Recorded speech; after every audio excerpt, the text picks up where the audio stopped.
I unfortunately had to move back with my family after my most recent breakup. He and I were living in Boston together in an apartment we got.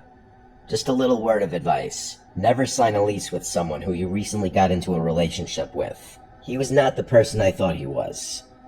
My parents live in western Massachusetts. If you've ever been to Massachusetts, you'd know the more west you get, typically the more rural it gets. I'm not a big country girl. I like to be in or near a major city, especially since I'm in my 20s still. My parents' area is super boring. I'm hoping I'm only here temporarily until I find another apartment I can afford myself, though I'll be staying away from Boston for reasons. I had to get a job back at the urgent care facility I used to work at before I moved. They welcomed me back excitedly, even if it is just temporarily until I move again. The trade-off with this job, though, is that I tend to work undesirable hours, meaning overnights. Though the shifts are easy, they're boring, and they entirely mess up my sleep schedule and social life. Not that social life is even the best around here. After my shifts, sometimes I'll stop for what's considered my dinner, usually takeout since not much is open at these hours.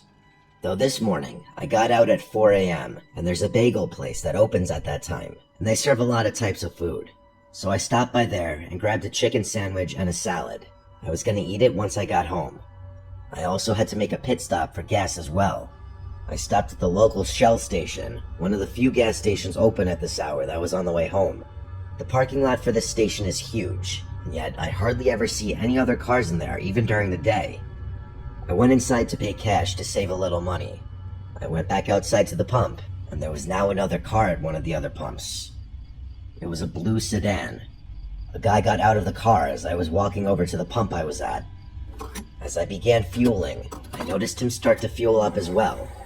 I guess he locked the handle in place so that it would automatically keep dispensing gas without him holding it, because he walked through the two pumps to my side, and then said to me, "Want to see a funny trick?" I immediately hated this interaction. Still, for some reason, I said, "What's the trick?" He then started doing that stupid old trick where you pretend you're pulling your finger off with your other hand by just folding it down.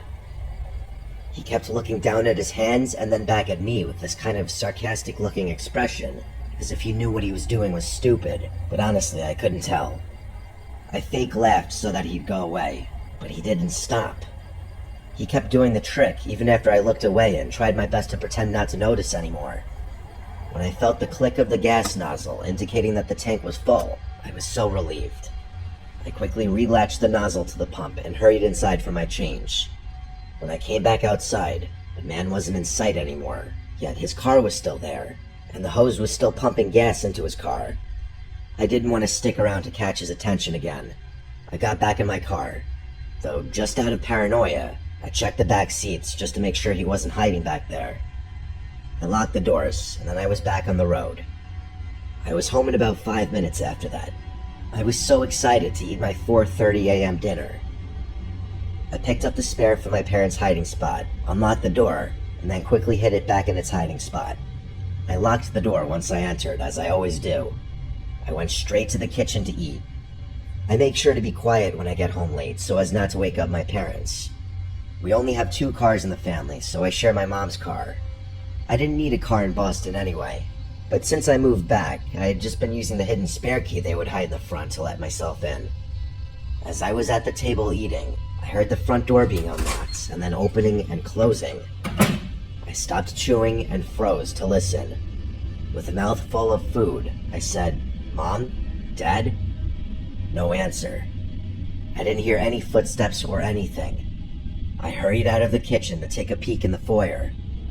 No one was in there. I felt like my heart was in my throat. I ran up the stairs to my parents' room and barged in.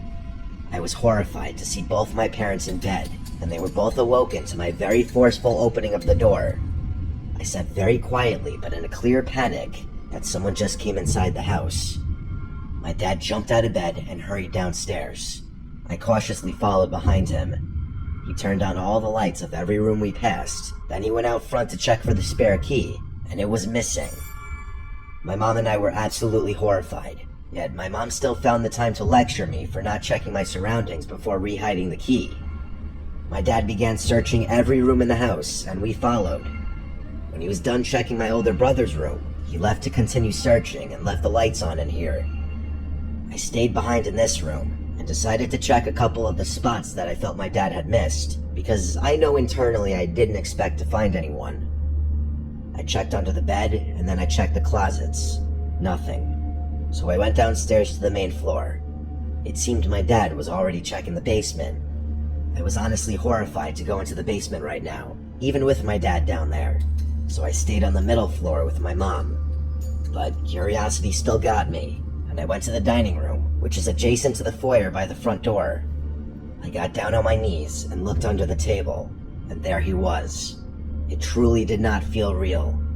There was that man from the gas station, hiding under the dining room table. I recognized him instantly. I screamed as loud as I could, and in response, my mom started to scream too. My 65-year-old dad came up the stairs as fast as he could, ready to fight this intruder. The man came out from under the table and began fending off my dad, who was at least 20 years his senior. And as my mom and I saw him overpowering my dad, we began doing whatever we could as well, hitting and punching at the man as my dad still held on to him.